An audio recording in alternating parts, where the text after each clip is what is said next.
Welcome to the How to Be Awesome at Your Job podcast, the show where brilliant professionals share how to sharpen the universal skills required to flourish at work. Enjoy more career fun, wins, meaning, and money with your host, Pete Makaitis. Hello, and thanks so much for joining us here for episode 693 with Michael Sorensen. Michael shares a superpower to enhance your relationships that has really changed the way I think about conversations, and I think it will do the same for you. So you'll learn 1, how to improve conversations with the 4-step validation method, 2, how we unintentionally invalidate others, and 3, how to move past the discomfort of emotional conversations. So if you want to check out the show notes or the transcript or the links to items that we mentioned here, it's over at awesomeatyourjob.com/EP693. And if you're at awesomeatyourjob.com, I recommend you check out some of our cool stuff, such as the Gold Nugget email summaries, which give you a 2-minute write-up of Michael's wisdom in an email that comes right to your inbox when each new guest episode releases, as well as unlocking the whole vault of all 693 of these such summaries. We call those the Gold Nuggets at awesomeatyourjob.com. So that's the story with the Gold Nuggets. And the story with Michael Sorensen is that he's a marketing executive by day and a best-selling author, speaker, and relationship coach by night. I so loved his book, I Hear You, and I've been thinking about the principles he shares about validation, just about every day or at least every week in terms of how I have my own conversations. He has shared this with many impressive clients, including the United States Navy. Big thanks to Michael for sharing his wisdom with us. And big thanks to our sponsors. Check them out. Now, here's Michael. Michael, thanks for joining us here on the How to Be Awesome at Your Job podcast. Thanks for having me. Well, I'm excited to get your wisdom on validation and the good stuff from your book, I Hear You, the surprisingly simple skill behind extraordinary relationships. But first, I need to hear, you made your own mattress. What is the story? Yes. I wonder when that would come up. It asks, your intro or your intake sheet asks for something kind of unique. And I started thinking, well, what do I not talk to many people about? It's something I'm a little bit embarrassed and a little bit proud of. I've got a bad back, and I set out a few years ago to find the perfect mattress to try to make that back pain go away. And that was when Casper and some of these other direct-to-consumer companies were coming online, and they've got free return policies. So I thought, why not? How can it hurt to order? So I ordered that. It killed my back. I ordered the next one. That still hurt. And I actually ordered 7 mattresses and then returned them or donated them before I actually sourced my own foam and cut it up and found a cover for it and all of that, just to try to find a mattress that would work best for my body. And the irony is I ended up finding one that actually works, and I tossed my homemade one. But, it's still fun to build things. Well, now I got to know, what was the difference? What did your homemade version and your final version have? The others did not.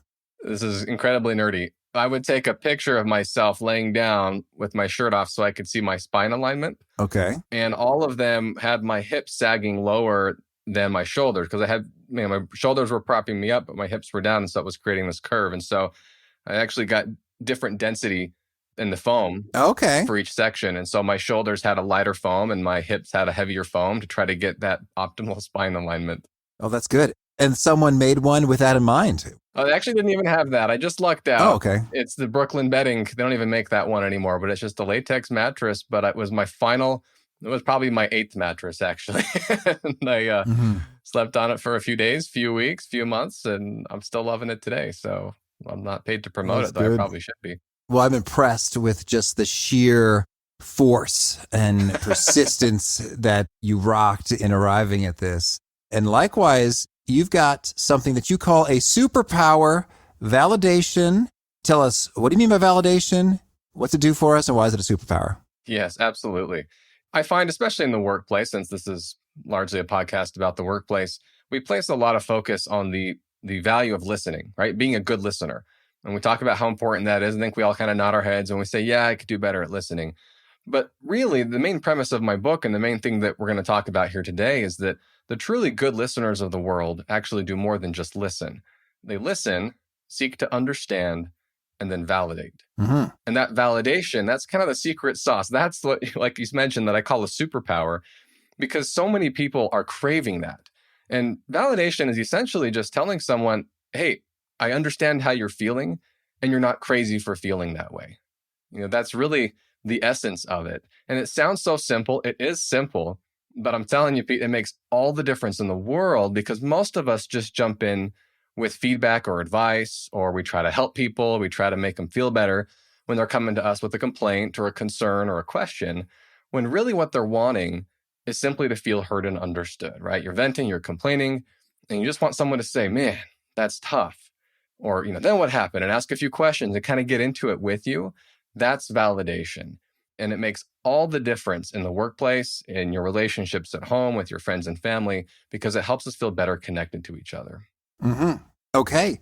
Well, so then can you share whether maybe it's in terms of a dramatic transformational relationship that went from poor to okay, or to okay to grand, a nice upgrade, or even maybe some data, some studies? Can you share an illustration of just how powerful this is? Absolutely. I talk early on in the book about research conducted by Dr. John Gottman. For your listeners who might not be aware of him or familiar with him, he's a world-renowned marriage and family therapist. And a number of years ago, he and his colleagues set out to determine what makes the healthy, happy couples of the world, stay in a happy, long relationship compared to those who separate or divorce. And I love the study they put together. They decorated their lab, I think it was the University of Washington, to look like a bed and breakfast. And they invited 130 newlywed couples in, and they said, spend the weekend here, just do what you normally do on a weekend, cook, eat dinner, watch some TV, read the news, whatever it is, while we observe you, which I think is kind of creepy, but it's funny what people will do for money and science. And as the observers watched, they noticed that throughout the day, these couples would make small, seemingly insignificant requests for connection. They'd be sitting there at the table and the wife would look out the window and say, "Oh, honey, check out that car." And what they noticed is that the way the spouse could respond in that instance made all the difference in the connection that they had in their relationship. So in that particular instance, the wife notices the car and her husband could look out and respond in one of three ways. He could say, "Wow, that's awesome. I love that color," positively, right? And that's validating, right? Matching her emotion, getting excited with her, stepping into it is validating. The second way he could respond is negatively, of course, saying, "Oh, I hate that. That's the worst car in the world." Or the third way is simply passive, just go, "That's nice, dear." Maybe not even looking up from his smartphone. Mm-hmm.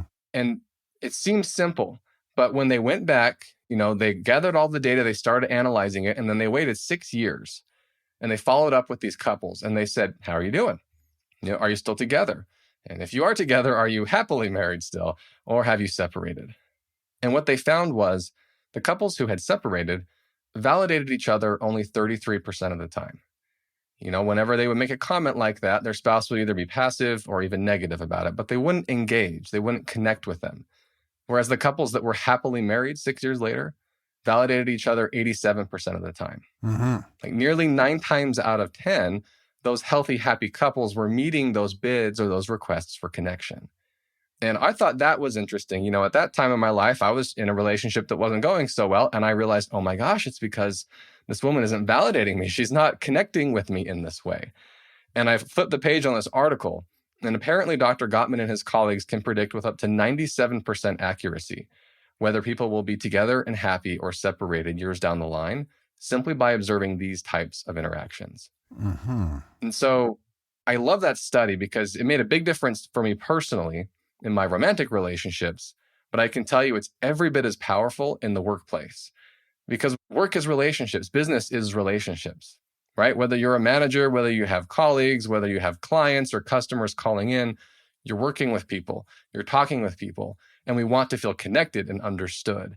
And so validation is one of the most powerful ways to build that. Mm-hmm. Okay, well, there you have it. So then you've got a particular 4-step method for doing the validation. Can you walk us through this? Absolutely. And I'll preface this by saying validation is simple. And so sometimes people look at 4 steps and they're like, well, what's this? This seems complicated. Why do I have to do this? I reverse engineered this 4-step method to try to help people apply it in some of the more difficult situations. Maybe we can talk later, Pete, about how to validate someone when they're angry with you or when you disagree with them, because I find that's where a lot of people get tripped up, but it actually makes all the difference in the world if you can first hold your defense for a moment, listen to them, validate them, and then get in to your side of the story. Mm-hmm. And so the 4 steps are: first, listen empathically. Like really listen for the emotion that the person is sharing, not just the words they're saying. And then once you've identified how they're feeling, the second step is to validate, right? Just identifying their emotion and offering some justification. So again, if they're upset, saying, oh, of course you're upset. You were up all night working on that and they just threw your work out the window. Yeah, that's validating. Mm-hmm. Then step 3 is where you give feedback or advice. So again, if you disagree with someone or if you have a suggestion, you can give advice, but it comes after the validation because it allows that person to feel heard and understood first. And then the fourth and final step is to just validate again. It creates a nice little validation sandwich, following up the conversation, whether it was a difficult conversation, and you wrap it up and you just say, hey, thanks again for coming in and talk to me. I know these conversations are uncomfortable, and yet we got to have them. And I really appreciate your candor. Mm-hmm. Or if it's positive, your friend's telling you about something awesome that happened at work the other day and you're all excited. At the very end, you just say, hey, congrats again. You worked your butt off on that presentation. I'm happy to hear it went well. It's that final step there to kind of tie it all together. So again, those 4 steps: listen empathically, validate the emotion, offer feedback or advice, and then validate again. And you can go through all those in 30 seconds, or you might do it several times in a 2-hour conversation. But it gives you kind of a loose framework and a basic idea of, oh yeah, hold back on the advice, listen, validate, and then get into it. Mm-hmm. Okay, cool. Well, so one of my favorite parts in your book were the demonstrations from like heavy relationship situations and then a toddler exchange. Right. And so it was nice to show the breadth of it. But let's take a look. Let's say we're in the workplace and someone, well, hey, maybe I'll just take one of the roles and you take one of the others if that works for you. Great. Yeah. A little role play. Here we go. Hey, Pete, how's it going? Oh, it's fine. Fine. Just fine. Well, I was working on this process to get things automated and to be way more efficient whenever we're handling the widgets. And well, it just all went to heck. I mean, absolutely nothing works the way they say it's supposed to work. People have told me they're going to get me things and just straight up haven't gotten me the things. The software keeps crashing my computer. It's basically a total failure. Oh, geez. Man, I'm sorry. How long were you working on that? Yeah, it's been about 4 months. 4 months of work to have it just fall apart here at the last minute. Yeah. Oh my gosh. That's so frustrating. Yeah. I mean, what are you going to do? Like, do you think you can salvage it, or is it going to get to throw it all out? I guess I'm just going to keep calling these people and until they finally give me the right answer. And hopefully that works eventually. Oh man, I'm sorry. I hate it when you spend that much time and money on something and then it just falls apart. It's you would hope that with a product that expensive, people have it figured out, right? Mm-hmm. Yeah, totally. Oh, man. Well, let me know if I can help in any way. Honestly, I don't know if I can offer much help, but I mean, I'm happy to if there's any way I can. Cool. All right. Well, thank you. All right. Well, so I saw the steps in action. Anything you would comment upon in that exchange? Yeah, I mean, obviously, where it's kind of role play, we're both kind of, stumbling through it. But one of the most important things that I encourage people to do is ask a lot of discovery questions early on. If you already know what's going on in the person's life and the situation, you don't have to ask a lot of questions. But if you don't, that's really important to make sure you're validating the right things and that you're actually understanding. I've worked with some people who they try to validate right away. And so somebody, they just get right in and they're like, oh, that must be so angry. You must be so angry. And they're like, well, no, I'm not angry. I'm actually embarrassed, and you kind of go through it. But So I asked a couple questions, not a ton, but then pretty quickly I was matching your emotion. Mm-hmm. I was trying to kind of reflect what I was seeing in you, which is, yeah, of course you're upset. If you spent 4 months on that. And I actually said as much, right? Of course you're upset because, and I showed that justification and saying, yeah, it makes sense. That's maddening to go through all of that. And that little piece is so powerful because oftentimes we as humans are taught to kind of bury our emotions. Yeah. We're taught to not be upset. And sometimes we tell people as much. Like, oh, don't worry about it. I'm sure it'll work out.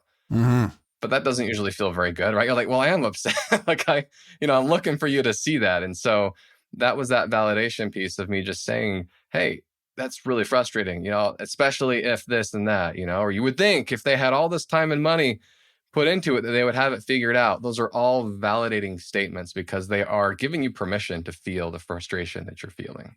Mm-hmm. Now, as you say it, it sounds so simple, and yet it feels a little rare. I don't know if you've got stats on this, but it seems like we're all hungry for this and we're not having our fill, broadly speaking. Is that fair to say? 100%. And I wish I had stats, Pete, but the stats that I can give you are just looking at the reviews of my book and the emails that I get, the hundreds of thousands of people that are saying, oh my goodness, this is what I've been missing. And it's all over the board, right? You see people saying, I didn't realize it. This is what my spouse was asking for. Then you see people saying, if my partner had done this, we would still be together. Then I get emails from customer service managers saying, can you do a training on this? Because I listened to your book and I started implementing it and customers are 1,000% happier, whatever it is. But you're right. It's so simple, but we are craving it. And that's one of the things that makes it a superpower is we're all craving it. Few of us recognize that that's what we're craving, but we do recognize that we're not getting it. And that's where a lot of relationships kind of hit this rocky point because, you'll go and you'll talk to, your boss and your boss, maybe you'll express a concern or something. And if he or she just says, don't worry about it, I've got it. There you go. I mean, that doesn't you're like, okay, well, what do you say to your boss? Versus if your boss says, well, help me understand what's going on, and they ask a few questions and they get into it. And if you're upset and they say, first off, thank you, I can imagine how frustrating this is given all blah, blah, blah, right? And you sit there and you go, yes, they get me. It makes all the difference in the world. Yeah. Well, so let's hear about wrong things to say. And I loved in your book, you did this nicely. I remember a couple was struggling with infertility.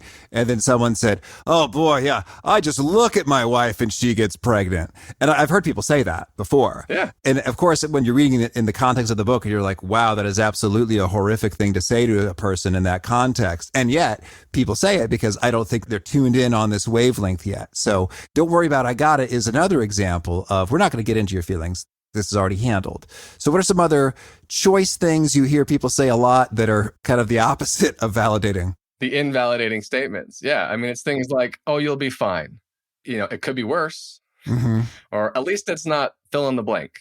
As you listen or thinking or you're hearing these things, ask yourself, have you ever said this to someone? Because you're right, Pete. I mean, people say it all the time. Or we say, oh, don't worry. Things will just work out. I've got a couple siblings who are still single and they desperately want to find their person. And I can't tell you how many times when they come to someone and I'm kind of a fly on the wall and they're like, how's dating going? I'm like, not super well. And then almost immediately the response is, oh, I'm sure you'll find me eventually. You're a great catch. Or I wouldn't worry too much about it. It's going to work out. Yeah. And you can see the look on their face. They're like, I know that. I'm not stupid. But I'm not enjoying life right now. It's kind of hard. I was looking for a little of that validation. Everybody means well. It's not like we're trying to be rude to people, but we think that's helping when in reality, it's hurting. Yeah.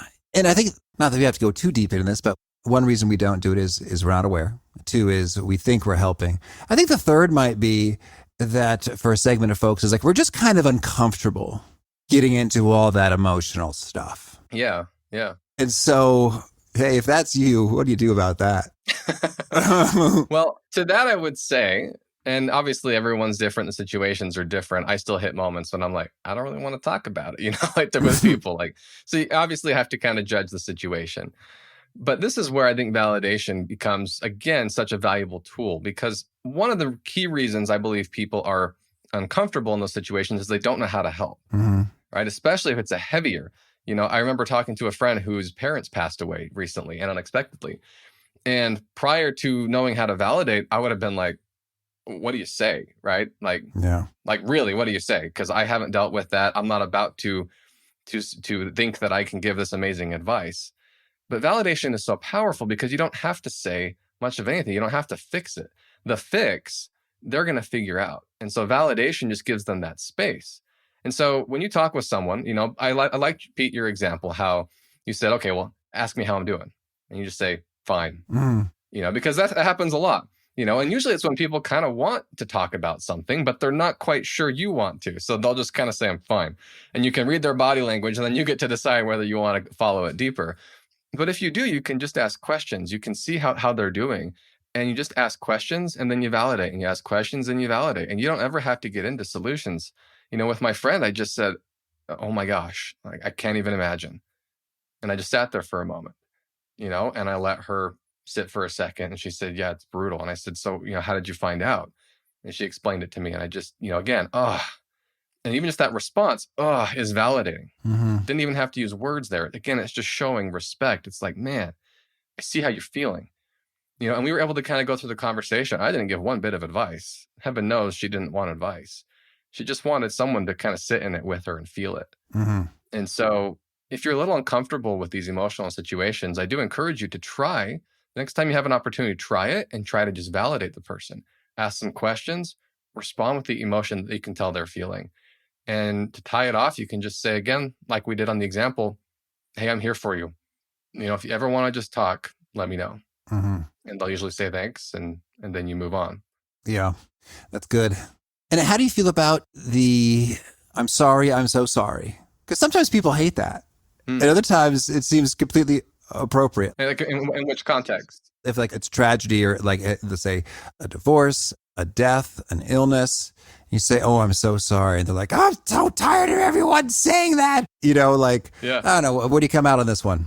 Well, yeah, again, it's very situation dependent. So in that situation, I mean, if they actually responded like that to me, I'd be like, oh, hey, I'm sorry, how can I help? Right. I mean, it's difficult because you kind of have to roll with the punches a little bit. Mm-hmm. I was talking with someone just the other day about this. And while, yes, I put validation into a nice, clean 4-step framework, the reality is it's more of an art form than it is just a tight framework. It's not something you can just pull out a sheet and go, okay, Michael says to say this, and then you're going to feel better. And then we're going to ride off into the sunset. It doesn't work like that. It's a skill. It's a tool, which means we have to figure out how to kind of use it in the right situations. And so you're right. Certain people, they're going to respond to those I'm so sorry or whatever, and they're going to get defensive, especially if they're hurt, or they're going to come back at you. And you can still use validation again, So let's just say that you had said that to me, Pete. I would, again, I'd say, oh, I'm sorry, and if they say, yeah, just everybody just says they're sorry and I don't want to hear that. I want to move on. Then I might say, yeah, I don't blame you. This is a heavy situation.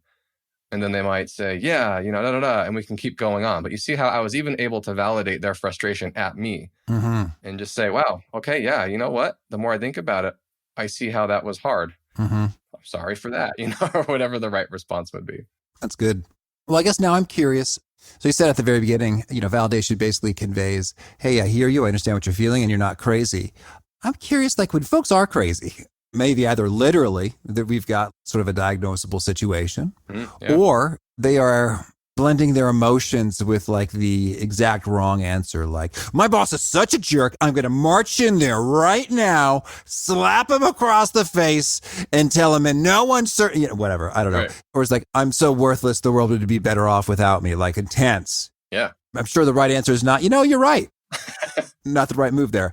So in those trickier places where folks are saying something oh so wrong, how do you think about validation? I'm so happy you bring this up. And I'm going to preface this by saying that the FBI uses validation in their hostage negotiations. It's a critical part. And if you think of high stakes situations, I mean, you got people in a building threatening to kill them and themselves. And so that's very much what you're saying, Pete. You don't want to just say, yeah, do it. Yeah, you're right. Yeah, your life's not worth living, right? You don't want to go there. Yeah. But that's not quite what validation is. And that's where the 4-step method comes into play here. Again, first step is listening empathically. So if let's keep it with the coworker example, and they're really upset with their boss and they're about to march right in there and yell at them. Well, let's just say for a moment, we think that's a bad idea. So if we just say, you can't do that, you're going to get fired. How are they going to respond? Go ahead and fire me. I'm sick of this. This is horrible. Yeah, exactly. Yeah. I don't care. Exactly, right? They're just going to push back, and you can push back and they'll push back and you're not going to get anywhere. And so you have to first listen to them. Well, what happened? And they vent and they complain. And again, you can validate there. So you don't have to validate. You don't have to say, yes, go in and yell at them. But if he says, well, he called me out in front of everybody in that meeting, then you could say, seriously? Yeah. And I'm so angry because I worked my butt off all week.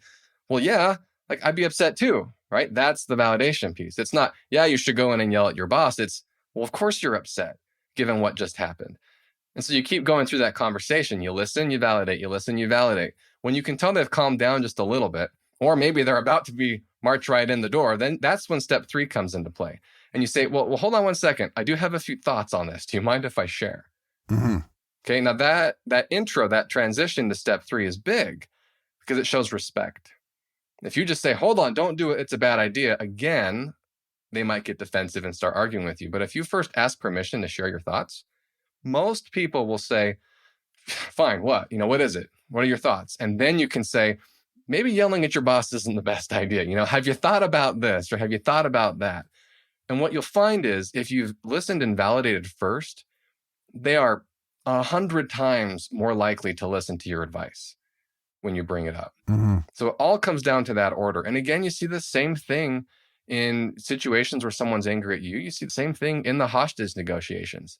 They don't say, sure, kill yourself, sure, ignite the bomb. They say, what's going on? Where are you coming? Where is this coming from? And they talk through, they listen, they validate, and they say, well, can we just talk? Can we just talk face to face, right? And you can see how the power of validation is to bring the emotion back down so that you can have a human-to-human conversation. Yeah. But, I remember you talk about FBI hostage negotiation, and we had Chris Voss on the podcast, who wrote an awesome book, Never Split the Difference, and did FBI hostage negotiation. And I believe there's a story there in which they just kind of said the same thing and over again, kind of like, hey, it seems like you're scared that, you're not going to be able to make it out of there. And you're worried about what's going to happen to you and your family, like something along those lines, just like repeatedly. Yeah. And then hours later, she just kind of walks out. Right. And so it's wild how potent that is. And that's why I joke in the book, it's like a superpower. Early on when I started using this, I mean, in my day job, I'm a manager of about 30 people.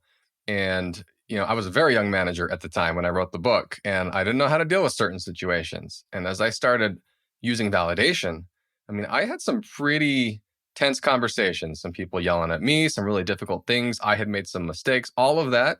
When I started using validation first, it was shocking at how it made everything easier and helped me mend relationships and helped me earn trust and respect. I had a gal who once worked for me, left the company. A few years later, she was one of the beta readers, actually, of my book. And she actually called me up after she read it, and she said, I get it now. She said, I could never understand why I felt so comfortable talking to you. And I don't say this to pat myself on the back, right? But I say it to illustrate the power it has. She just said, I always felt so comfortable talking to you, and I couldn't figure out why, and now I get it. It's because you listened to me and you validated me. Thank you. Mm-hmm. So it's powerful. That's good. I'm intrigued by when you made some mistakes.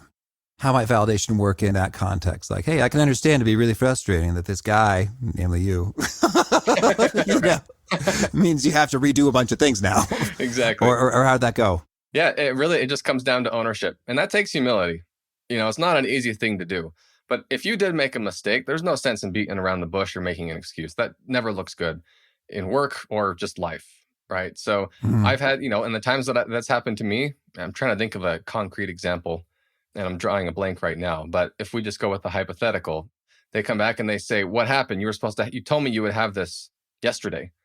And I take a moment and I go, oh, shoot, he's right. And I just say, you're right. I'm sorry. Yeah, I dropped the ball on that. I'm going to figure it out, and they say, well, it threw off my whole presentation, blah, blah, blah, blah, blah, blah, blah. Again, there's a chance to validate. So they tell me how it affects them. And instead of saying, well, you should have followed up with me, doesn't look good. I own it again. I say, I'm really sorry. I overbooked myself. It sucks, to be expecting something. I committed to it. I didn't deliver. You're right. How can I help? Mm-hmm. It's almost like a parry, but it's honest. And there's actually, in my opinion, great respect that comes from that and strength to just say, yep, I messed up. I'm going to figure out how to make it right. Mm-hmm. And in most instances, people will come down on their anger pretty quickly when they see you're not going to fight them. You just say, yep, I'm sorry. I see how that affects you. Let's figure out how to make it work. Yeah, that's good. Well, so then you use the phrase, hey, I have some thoughts. Do you mind if I share? Asking permission. Are there any key kind of words and phrases that you like and naturally show up a lot when you're validating, or some key words and phrases to be banished? Yeah. So, I mean, when you get into the validating and such, right, we've talked a lot about that. But if I may, Pete, let's take it into that step 3 where you're giving feedback, because that makes a big difference. One place a lot of people trip up, and again, this is going to sound so simple, but using the word but can be quite dangerous, right? When you're connecting 2 sentences together. So if you try to validate someone, let's say they're angry at me, right? We'll stick with that example. And I say, you're right, I missed it, but it's really not that big of a deal. Well, that just undid everything, right? Like Mm-hmm. I was going down the path, I was validating, and then I said, but, and that now puts up a red flag in most people. And they're like, but what? Here comes your counter argument. And I say, it's not that big of a deal. Well, whoosh, that's an invalidating statement. And they're like, what do you mean it's not a big of a deal? And away we go into that cycle. I'm a big fan of changing that word from but to and. Okay. Now, you still shouldn't say it's not that big of a deal. But let's say in that situation, I say, you're right. I committed to do that and I didn't. I'm sorry. And I wasn't the only one responsible for it. Can we talk about X, Y, and Z, other ways, so there's that and connection point is very powerful. And I get that feedback a lot from people saying, wow, I had no idea changing that one word, because for some reason, we as humans, we really key in on that.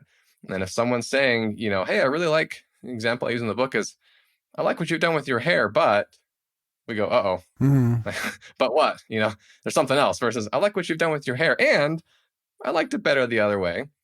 You still don't want to hear that, but at least it's a little easier to hold. Yeah. And so when you're giving feedback to your colleagues, when you're giving feedback to your friends, or heck, even your boss, try to avoid the word but and just use and in there. And that actually makes a pretty big difference. Mm-hmm. Okay. Very good.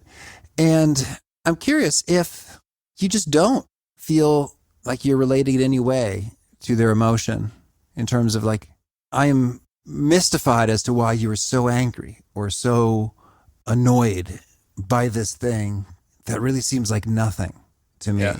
What do you do? This is where it gets a little tricky, because I get this question every now and then. And I didn't address it in the book, but in the years since, I've really given it a lot of thought. I've paid a lot of attention to how I still validate in those situations. First off, I do encourage you to always try to find a way to empathize. Oftentimes, it's easy to just say, I don't care about people.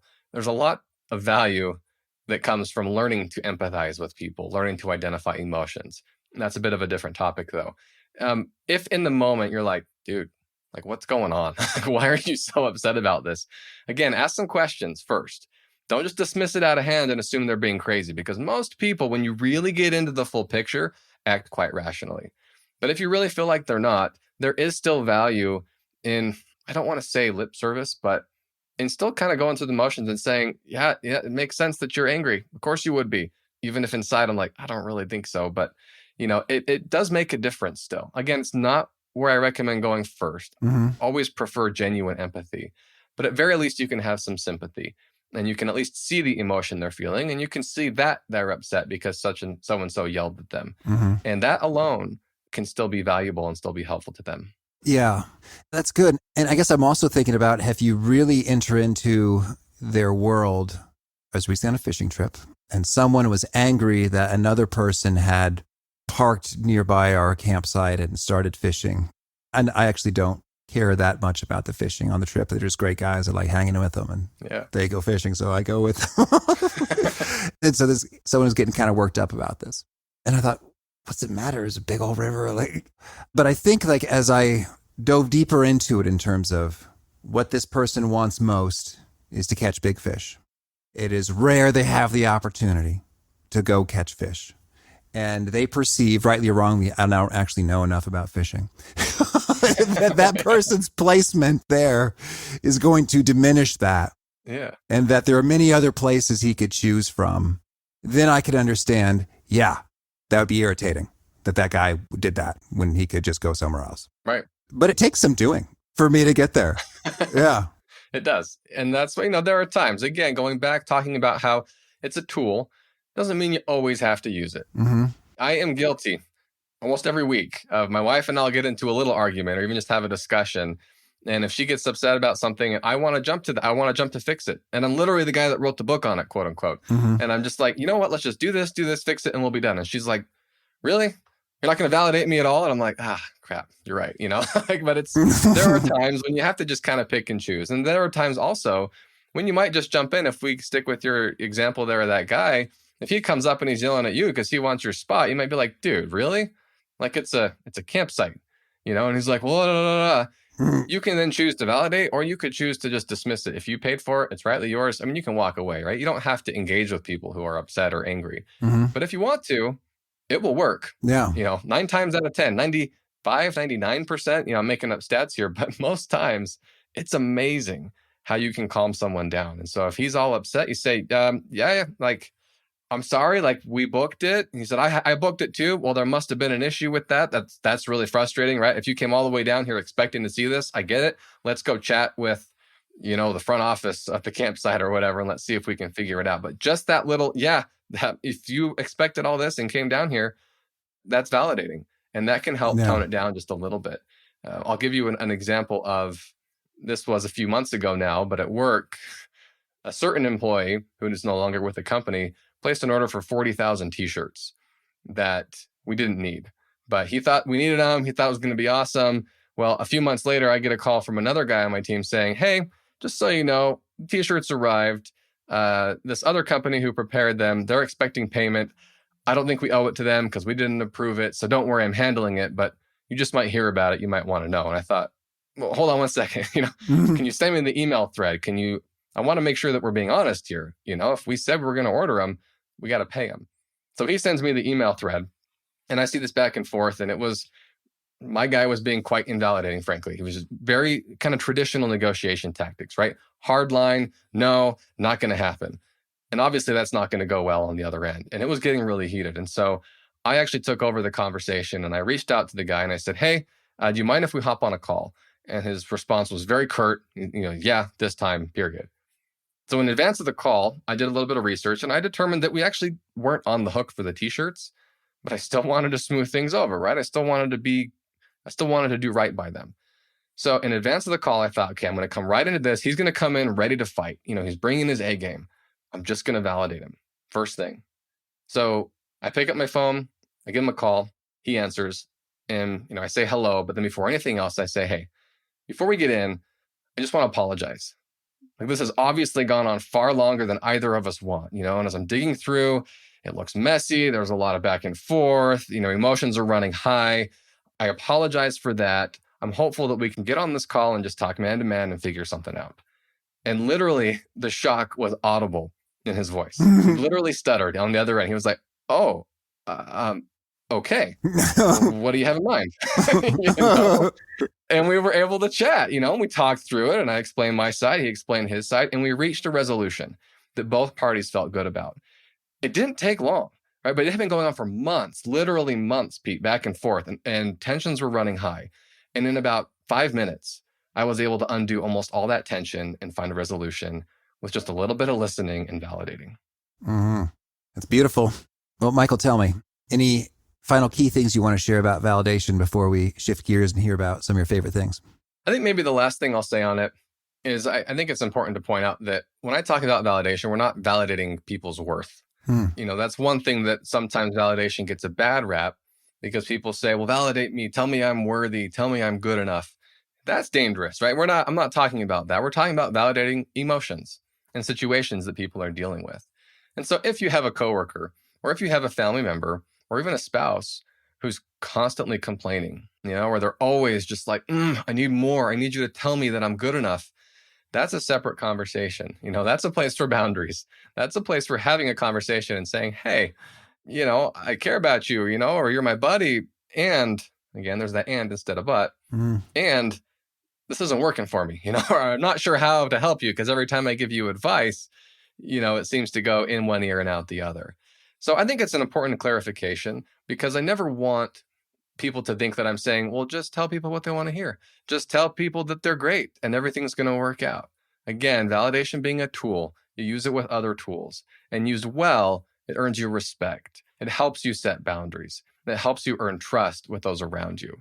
And that is why it's such a powerful skill. Mm-hmm. Oh, thank you. Well, now could you share a favorite quote, something you find inspiring? The quote that I go to most often is action cures fear. Mm-hmm. I don't even know where it came from or who said it, but I stumbled across it years ago and I print it out and I stick it up in my offices because it's just true. If I find myself kind of getting paralyzed or I'm uncertain about something, just take action, any kind of action, even if it's just the first step, and it unlocks that and allows you to move forward. Okay. And a favorite book?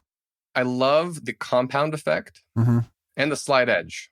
They're both the same principle, two different authors, all about how small, simple things build up over time to great results. And that's frankly how I got to write in the book in the first place. I committed to 15 minutes a day at least. Mm-hmm. And sometimes it would snowball into hours and then the weekends on end.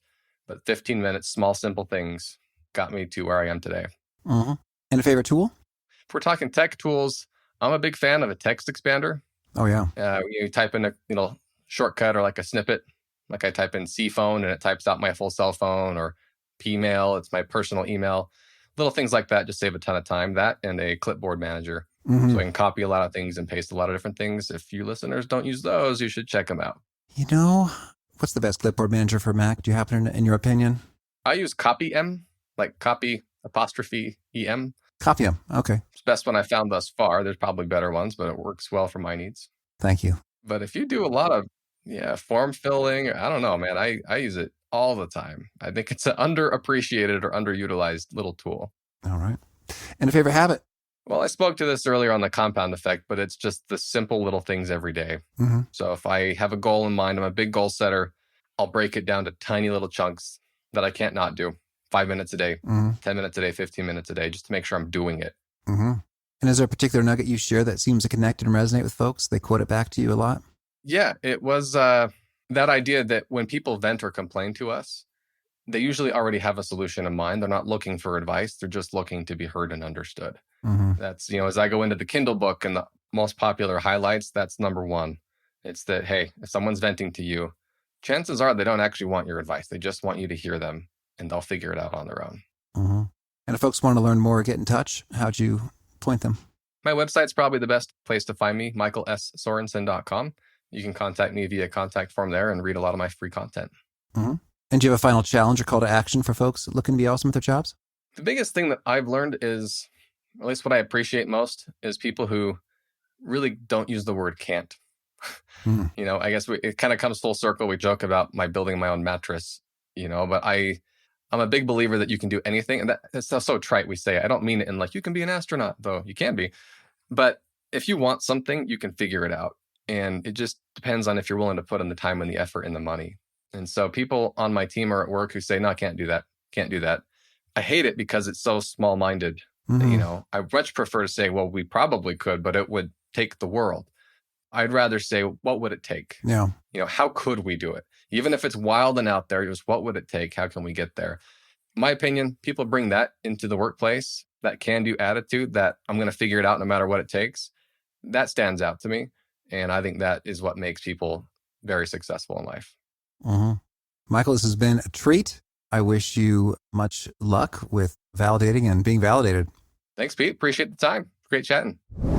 I really loved what Michael had to say about the word but, and how we got to really watch out for that because it could invalidate the thing that you just said before you said the but. And it's so interesting. I saw a buddy of mine shared a text message exchange that they had with their landlord, and they weren't too pleased because the landlord had put some pretty smelly and potentially toxic road sealing chemicals on the driveway. And so that was sort of getting into the home. And so she was mentioning, hey, what's up with this? I see I'm having, I feel kind of sick. And then the landlord's response was, I'm sorry that you're feeling ill, but the product is approved for residential use, and we've been doing this for years. And it just sort of struck me how, that response is, it's not mean, it's not evil, it's not completely ridiculous and out of line. And yet, boy, when you have that but right there, just invalidates, like, I don't actually care that you feel sick. That's your problem and not ours. And it's that, wow. With conversations with Michael Sorensen and others who've enhanced our communications, I just could not imagine sending a message like that today. And yet, if I had not interviewed all these guests, or in your case, listened to these episodes, I think you too might find yourself in such a position where you do communications that are fine, yet kind of suboptimal and invalidating without picking up on some of these subtle, finer points. So huge thanks to Michael for sharing that and more about validation.